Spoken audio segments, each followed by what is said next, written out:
Halo teman-teman semuanya, jumpa lagi sama aku Ratna di Ratna Amalia Channel. Gimana teman-teman kabarnya? Semoga selalu sehat ya teman-teman, dan semangatnya juga tidak padam gitu ya. Karena kita udah masuk ke part 5, hari ini kita akan latihan soal sesuai kisi-kisi ya teman-teman, tentang prinsip kelembagaan penyuluhan pertanian gitu ya teman-teman. Jadi hari ini kita akan bicara banyak tentang kelembagaan apa aja, dari pemerintah maupun swasta ataupun swadaya. Jadi biar pengetahuannya juga semakin luas gitu ya teman-teman. Gitu.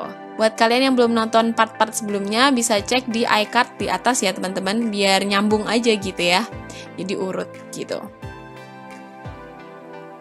Nah, teman-teman semuanya, kita udah masuk ke latihan soal SKB CPNS Formasi Penyuluh Pertanian part ke-5. Kelembagaan penyuluhan pertanian. Gimana teman-teman? Kalian udah siap belum buat latihan soal hari ini? Semoga semangatnya tetap membara gitu ya teman-teman. Karena udah mendekati ya nih untuk jadwal SKB-nya ya. Semoga kalian bisa lebih siap. Oke? Kita langsung masuk ke soal-soalnya ya. Udah siap? Yuk kita mulai. Soal nomor 1. Kelembagaan penyuluhan pertanian pemerintah terdiri atas kecuali A. Pada tingkat desa atau kelurahan berbentuk pos penyuluhan desa atau kelurahan, B. Pada tingkat kecamatan berbentuk balai penyuluhan, C. Pada tingkat kabupaten kota berbentuk badan pelaksana penyuluhan, D. Pada tingkat provinsi berbentuk badan koordinasi penyuluhan, E. Pada tingkat pusat berbentuk badan yang menangani penyuluhan. Jawabannya adalah A. Pada tingkat desa atau kelurahan berbentuk pos penyuluhan desa atau kelurahan atau posluhdes gitu ya teman-teman. Jadi posluhdes ini tuh kalau menurut bab 5 pasal 8 UU nomor 16 tahun 2006, posluhdes ini adalah badan penyuluhan, kelembagaan penyuluhan yang bersifat non-struktural. Jadi nggak masuk di dalam kelembagaan penyuluhan pertanian pemerintah gitu ya teman-teman. Dan dijelaskan lagi di Permentan nomor 3 tahun 2018 kalau kelembagaan penyuluhan pertanian pemerintah itu lembaga yang dibentuk oleh pemerintah pusat maupun daerah yang menyelenggarakan tugas fungsi penyuluhan gitu. Soal nomor 2. Kelembagaan independen sebagai mitra kerja menteri dalam memberikan rekomendasi yang berkaitan dengan penyuluhan terdiri atas pakar dan atau praktisi yang mempunyai keahlian dan kepedulian di bidang penyuluhan atau pembangunan pedesaan disebut dengan A. Kelembagaan petani, B. Komisi Penyuluhan Nasional, C. Kelembagaan penyuluhan swadaya, D. Badan Koordinasi Penyuluhan, E. Balai Penyuluhan Pertanian. Jawabannya adalah B. Komisi Penyuluhan Nasional. Jadi menurut UU nomor 16 tahun 2006, Komisi Penyuluhan itu tuh definisinya seperti itu ya teman-teman, kelembagaan yang dia nanti memberikan rekomendasi untuk pemerintah gitu ya. Kalau dalam hal ini kan ini kepada menteri, berarti itu adalah Komisi Penyuluhan Nasional. Nah, kalau di tingkat provinsi itu ada Komisi Penyuluhan Provinsi, memberikan masukan atau rekomendasi kepada gubernur. Kalau yang di kabupaten kota memberikan rekomendasi kepada bupati atau wali kota dalam hal untuk bahan kebijakan atau strategi pembangunan pertanian, terutama penyuluhannya gitu. Soal nomor 3, Badan Pelaksana Penyuluhan pada tingkat kabupaten atau kota dipimpin oleh A. Koordinator Penyuluh Pertanian tingkat kabupaten atau kota, B. Komisi Penyuluhan Kabupaten atau kota, C. Gubernur, D. Bupati atau wali kota, E. Pejabat setingkat eselon 2 di kabupaten atau kota. Jawabannya adalah E. Pejabat setingkat eselon 2 di kabupaten atau kota. Pembahasannya bisa dicek di bab 5 pasal 13 UU nomor 16 tahun 2006. Jadi di tingkat kabupaten atau kota itu kan ada badan pelaksana penyuluhan pertanian gitu ya. Dipimpinnya oleh pejabat setingkat eselon 2 dan bertanggung jawab kepada bupati atau wali kota gitu. Nah, untuk tambahan yang lainnya bisa dibaca sendiri ya teman-teman, terkait dengan Badan Koordinasi Penyuluhan di tingkat provinsi, Badan Penyuluhan di tingkat pusat, maupun di Balai Penyuluhan Pertanian. Siapa yang memimpin dan bertanggung jawab kepada siapanya itu bisa dipelajari dan dibikin list gitu ya, biar nggak ketukar-tukar gitu. Soal nomor 4, Balai Penyuluhan Pertanian mempunyai tugas kecuali A. Menyusun program penyuluhan pada tingkat kecamatan sejalan dengan program penyuluhan kabupaten atau kota. B. Menyediakan dan menyebarkan teknologi informasi, sarana produksi, pembiayaan, dan pasar. C. Memfasilitasi pengembangan kelembagaan dan kemitraan pelaku utama dan pelaku usaha. D. Melaksanakan proses pembelajaran melalui percontohan dan pengembangan model usaha tani bagi pelaku utama dan pelaku usaha. E. Melaksanakan penyuluhan dan pengembangan mekanisme, tata kerja, dan metode penyuluhan. Jawabannya adalah E. Pembahasannya ada di UU nomor 16 tahun 2006 bab 5 pasal 13 dan 15. Gitu. Karena yang jawaban E itu merupakan tugas dari Badan Pelaksana Penyuluhan di tingkat kabupaten atau kota. Nanti bisa dibaca-baca dan di-highlight ya teman-teman poin-poinnya terkait tugas dari masing-masing kelembagaan penyuluhan pertanian pemerintah gitu. Soal nomor 5. Lembaga yang ditumbuh kembangkan dari, oleh, dan untuk petani guna memperkuat dan memperjuangkan kepentingan petani disebut dengan A. Kelembagaan Penyuluhan Pertanian Pemerintah. B. Kelembagaan Penyuluhan Swadaya. C. Kelembagaan Penyuluhan Swasta. D. Kelembagaan Petani. E. Kelembagaan Ekonomi Petani. Jawabannya adalah D. Kelembagaan Petani. Bisa dicek di Permentan nomor 3 tahun 2018. Ada definisinya ya teman-teman untuk kelembagaan penyuluhan baik pemerintah, swasta, swadaya, sampai kelembagaan petani dan kelembagaan ekonomi petani. Jadi nanti kalian pahami, cermati poin-poin pentingnya gitu.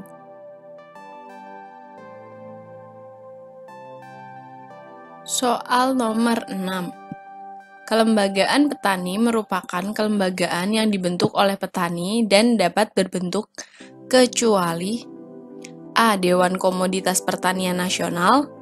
B. Pos Penyuluhan Desa atau Posluhdes.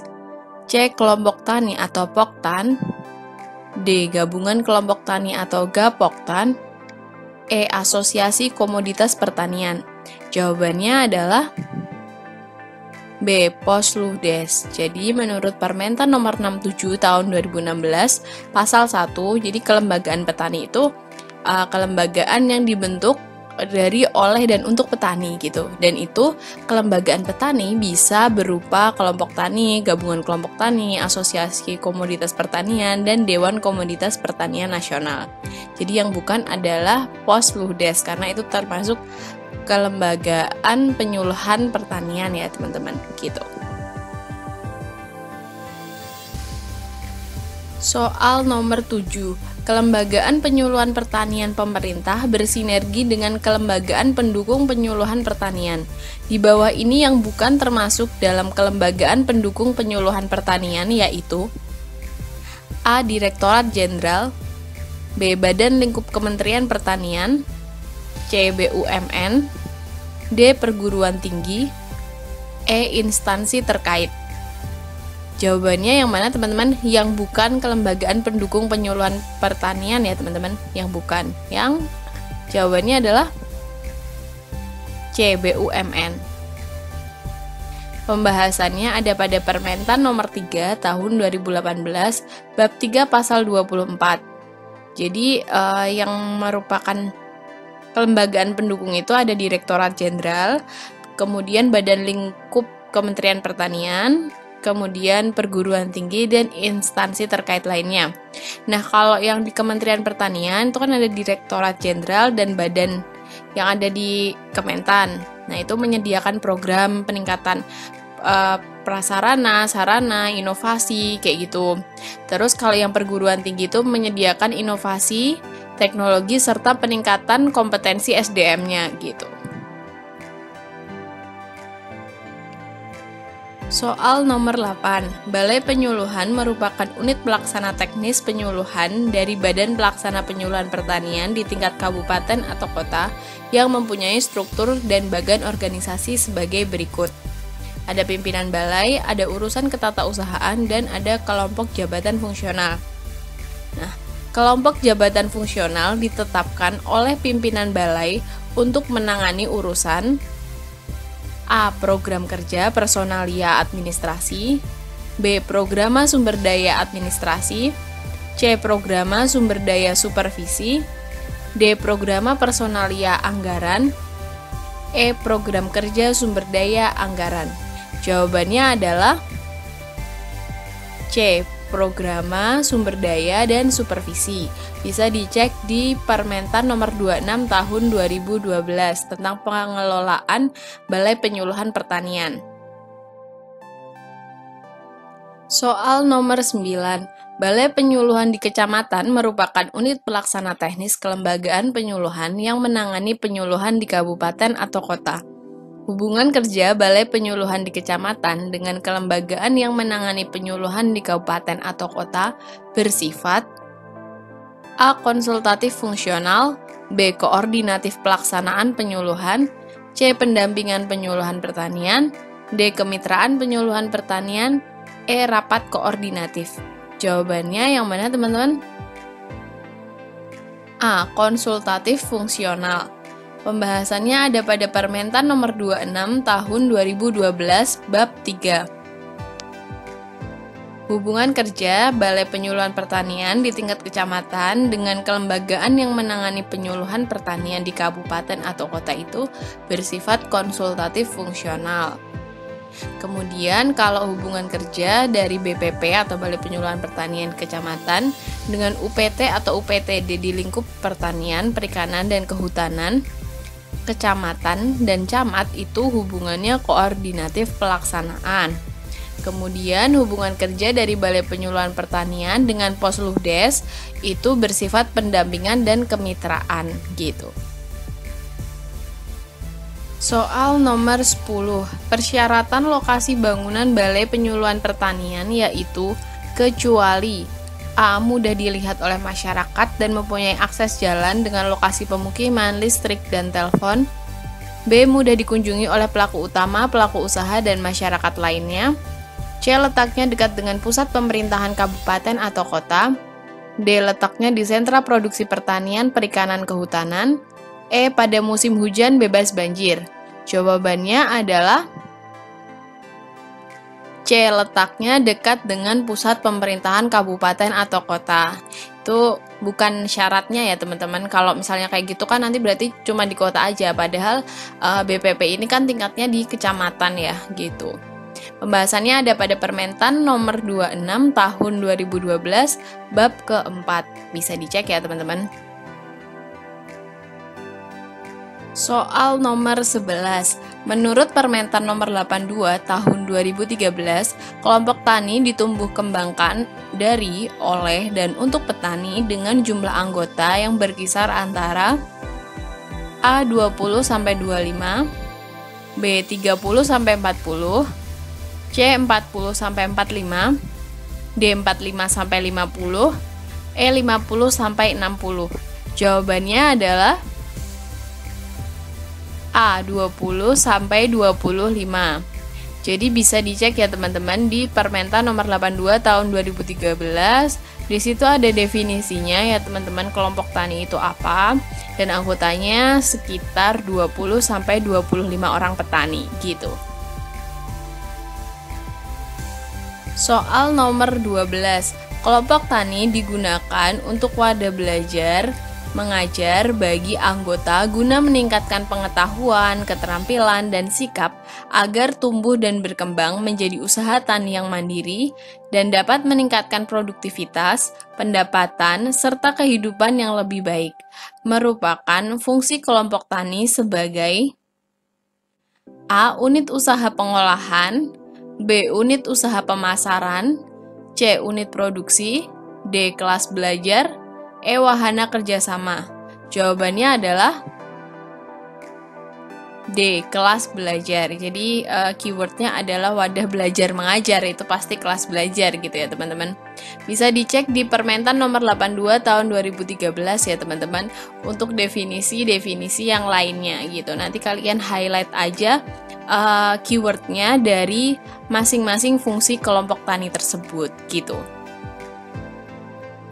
Soal nomor 13, yang bukan merupakan unsur pengikat kelompok tani adalah A. Adanya kawasan usaha tani yang menjadi tanggung jawab bersama di antara para anggotanya. B. Adanya pembagian tugas dan tanggung jawab sesama anggota berdasarkan kesepakatan bersama. C. Adanya tujuan untuk meningkatkan skala ekonomi dan efisiensi usaha.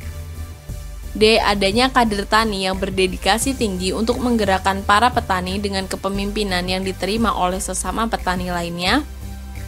E. Adanya kegiatan yang manfaatnya dapat dirasakan oleh sebagian besar anggotanya. Jawabannya adalah C. Adanya tujuan meningkatkan skala ekonomi dan efisiensi usaha. Ini merupakan unsur pengikat gapoktan ya teman-teman, bukan poktan. Jadi kan ini pertanyaannya tentang unsur pengikat kelompok tani atau poktan. Nah, sedangkan jawaban yang C itu masuknya pada unsur pengikat gabungan kelompok tani. Bisa dicek di Permentan nomor 82 tahun 2013 ya teman-teman.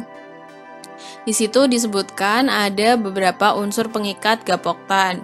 Bisa dibaca ya teman-teman. Jadi bisa dibedakan mana unsur pengikat kelompok tani atau poktan dan mana yang unsur pengikat gabungan kelompok tani atau gapoktan gitu ya teman-teman. Soal nomor 14, salah satu prinsip penumbuhan poktan yaitu mengembangkan kemampuan penggalian potensi diri para anggota dalam penyediaan dana dan sarana, serta pendayagunaan sumber daya guna terwujudnya kemandirian poktan, merupakan pengertian dari prinsip A. Kebebasan, B. Keterbukaan, C. Partisipatif, D. Keswadayaan, E. Kemitraan. Jawabannya adalah D. Keswadayaan. Bisa dicek di Permentan nomor 82 tahun 2013 tentang prinsip-prinsip penumbuhan poktan. Ada kebebasan, keterbukaan, partisipatif, kesetaraan, dan kemitraan. Yang masing-masing itu ada poin-poin pentingnya ya teman-teman, di highlight aja keywordnya apa biar mempermudah kalian dalam belajar gitu. Soal nomor 15, gabungan kelompok tani yang kuat dan mandiri memiliki ciri-ciri di bawah ini, kecuali A. Adanya pertemuan atau rapat pengurus yang diselenggarakan secara berkala dan berkesinambungan. B. Memiliki aturan atau norma tertulis yang disepakati dan ditaati bersama. C. Memfasilitasi kegiatan-kegiatan usaha bersama mulai sektor hulu sampai sektor hilir. D. Adanya pemupukan modal usaha baik yang bersumber dari iuran anggota maupun dari penyisihan hasil usaha. E. Memiliki kesamaan dalam tradisi dan atau pemukiman, hamparan usaha, jenis usaha, status ekonomi dan sosial, budaya atau kultur, adat istiadat, bahasa, serta ekologi. Jawabannya adalah E. Memiliki kesamaan dalam tradisi dan sebagainya ya teman-teman. Karena yang di E itu adalah ciri-ciri dari kelompok tani, sedangkan yang A sampai D itu adalah ciri-ciri dari gabungan kelompok tani. Jadi yang perlu dipahami itu ada tentang ciri-ciri, ada tentang unsur pengikat, ada tentang fungsi ya teman-teman gitu.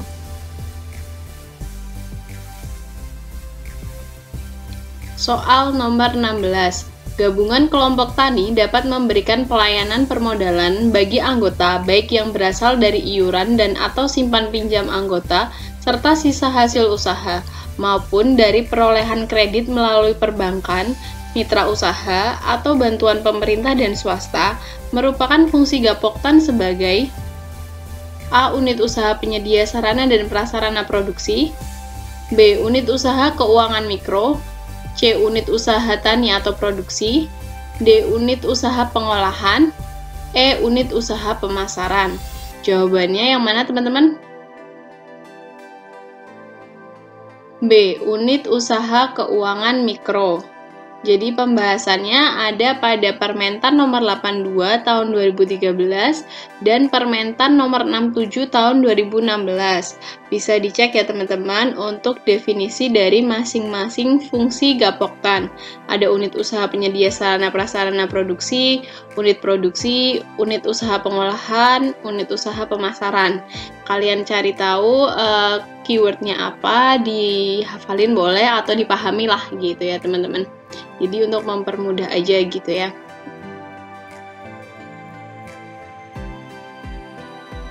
Soal nomor 17.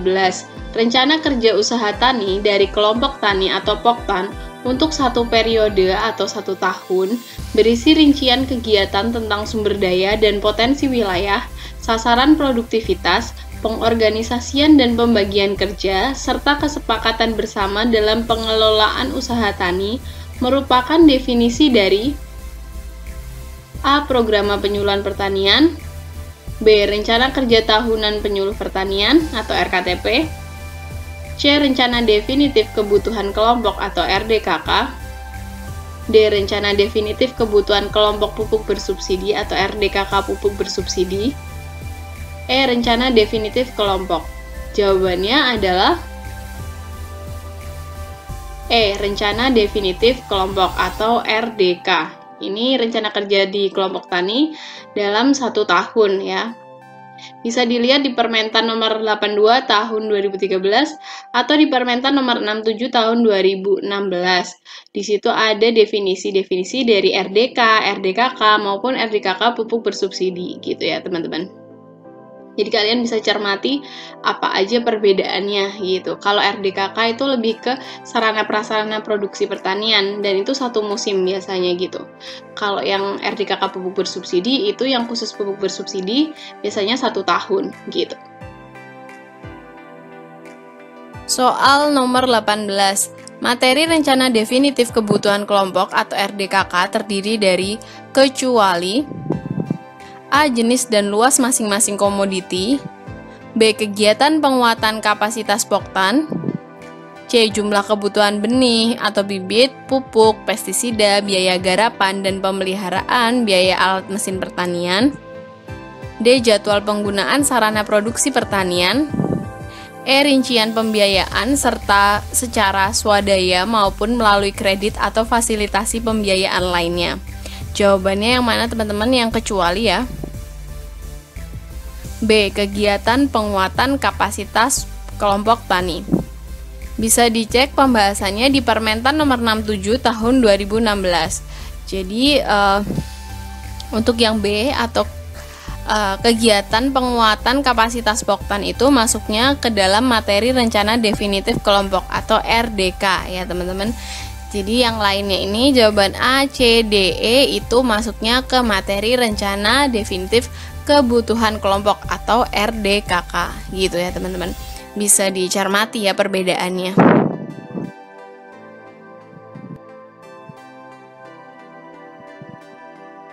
Soal nomor 19. Penyusunan rencana definitif kebutuhan kelompok atau RDKK paling lambat A. Akhir Februari, B. Awal bulan Februari, C. 1 bulan sebelum jadwal tanam, D. Akhir bulan Januari, E. 1 tahun sebelumnya. Jawabannya adalah C. 1 bulan sebelum jadwal tanam. Bisa dicek di Permentan nomor 82 tahun 2013. Kalau RDK itu paling lambat akhir Januari. Kemudian kalau RDKK pupuk bersubsidi itu selesai paling lambat awal bulan Februari. Gitu ya teman-teman, itu untuk tambahannya. Jadi ini juga perlu dicermati ya teman-teman untuk maksimal penyusunannya dari RDK, RDKK maupun RDKK pupuk bersubsidi gitu. Soal nomor 20. Sistem kerja laku susi merupakan pendekatan penyuluhan pertanian yang memadukan antara pelatihan bagi penyuluh pertanian dan ditindaklanjuti dengan kunjungan berupa pendampingan kepada petani atau kelembagaan petani secara terjadwal, serta didukung dengan supervisi teknis dari penyuluh pertanian senior dan ketersediaan informasi teknologi sebagai materi kunjungan. Dalam sistem kerja laku susi ini, setiap penyuluh pertanian di wilayah kerja penyuluh pertanian atau WKPP dapat membina kelompok tani.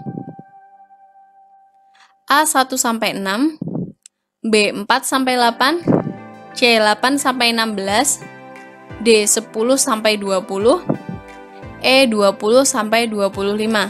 Jawabannya yang mana teman-teman? C. 8-16 poktan untuk setiap penyuluh pertanian. Bisa dicek di Permentan nomor 67 tahun 2016. Jadi sistem kerja laku susi ini salah satu instrumen pembinaan kelembagaan petani. Gitu ya teman-teman, selain RDK dan RDKK yang sudah kita bahas di soal yang sebelumnya. Nah, ini contoh sistem kerja laku susi ya teman-teman. Seperti ini, jadi ada 2 minggu, kemudian di minggu pertama seperti itu, minggu kedua seperti itu. Jadi ada latihannya, ada kunjungan, dan ada supervisinya gitu. Nanti bisa dibaca-baca lagi lebih mendalam di Permentan nomor 67 tahun 2016 ya teman-teman. Oke, gimana teman-teman? Cukup ya 20 latihan soal tadi tentang materi kelima, yaitu kelembagaan penyuluhan pertanian. Gimana nih, berapa jumlah jawaban kalian yang benar teman-teman? Semoga banyak ya yang udah benar gitu ya, dan tetap semangat dan terus belajar gitu. Terima kasih teman-teman udah menyaksikan videonya sampai akhir. Semoga video ini bermanfaat, bisa menambah wawasan kalian, menambah pengetahuan tentang penyuluhan pertanian, dan bisa mengantarkan kalian untuk lolos SKB dan bisa menjadi penyuluh pertanian PNS gitu ya teman-teman. Semoga sukses. Jangan lupa yang belum subscribe di subscribe, di like, juga komen, dan juga share ke teman-teman kalian yang memang membutuhkan.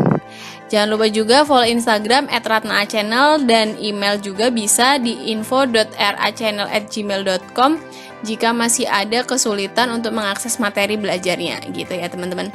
Terima kasih dan sampai jumpa di videoku yang selanjutnya. Bye bye.